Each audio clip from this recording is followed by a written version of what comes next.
Hey guys, I just want to take a quick minute and talk about our elemental powers. That's one of the things that I get asked a lot are how do these powers intermix and what are the sometimes the people really ask how can they have harness two elemental powers. It's quite simple that we can do that because the powers and the elemental powers kind of balance each other out. And so what we're going to do is, the first thing you got to realize is everybody has a free choice, but also a responsibility to decide how to use the power of the elements. And which of these qualities we develop in our character, it all depends on the choices we make. But if we still have untransformed negative traits in our characters, then we do not wonder if we do well in some areas of our lives, or if we cannot soar towards the longed for light, where you want to be with your heart, especially when our souls depart and we go to our next station in life, in this journey. First of all, there's four, just one hand, major elements, and you can have a combination of any of them. There's Earth, and Earth is usually centered around the positive traits, or just to break down basically, Earth is basically consistency, caution, and stability. Earth-minded elementals are very practical. They tend to keep grounded, and they tend to they're very steadfast in what they're doing. There also are negative traits and elements that can, of course, come to a head. Some of the negative elements of Earth traits are they can turn to indifference. They can be very timid, yet their strength usually is centered around the consistency and the caution. People who are fire, the strengths of fire are, usually enthusiasm, courage, and decisiveness. And that's, you struggle with all these things. And fire tends to be very impulsive, yet once they set their mind on a course, it happens. They really make the effort to go forward with it.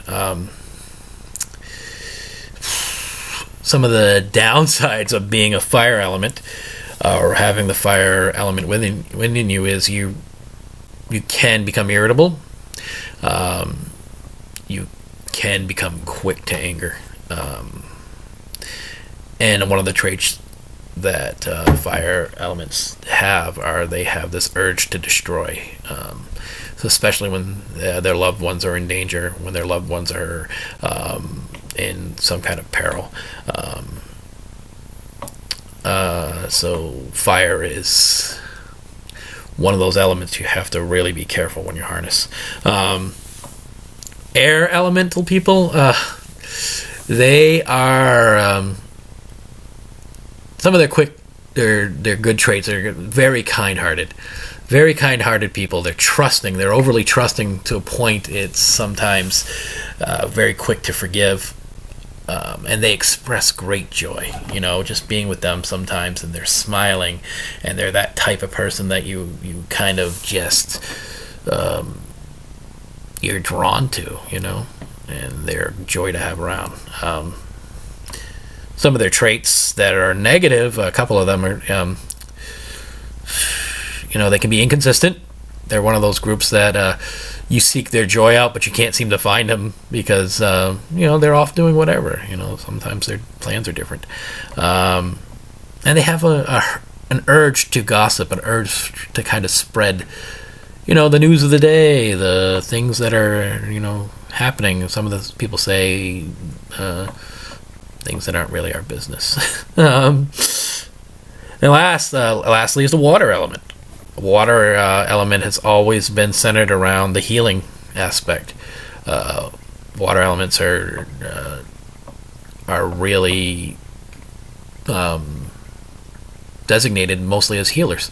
They have a compassion, and water is all about compassion and healing. And I think that's the two major traits that are great with that element.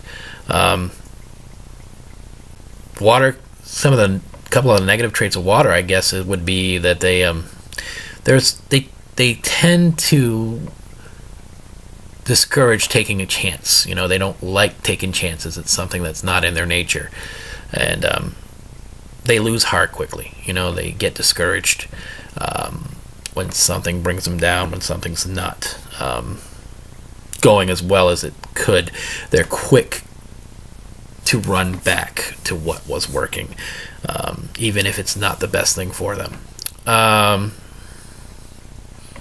It's just more important to sum it up that all these elements can be combined. Most people tend to have two of these elements as their major components.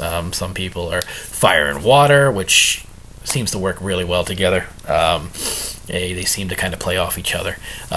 Water and earth are really great together. So some people have a lot of these elements, and hopefully what you really should strive towards is just embracing the good parts of them. Okay? Remember, there's free choice in these elements. You can choose to embrace the negative parts of it. You can also choose to embrace the positive parts. There is no bad. There is no right way. Each day is a new struggle. So that's just a quick explanation of the water, fire, and air, and earth elements. It's a very basic introduction. If you need more of a tutorial, feel free to comment, subscribe, message me, follow me on Twitter, Dark Listener, and also my Facebook page is Severance Speaks. So I guess that's it, and one heart, one soul,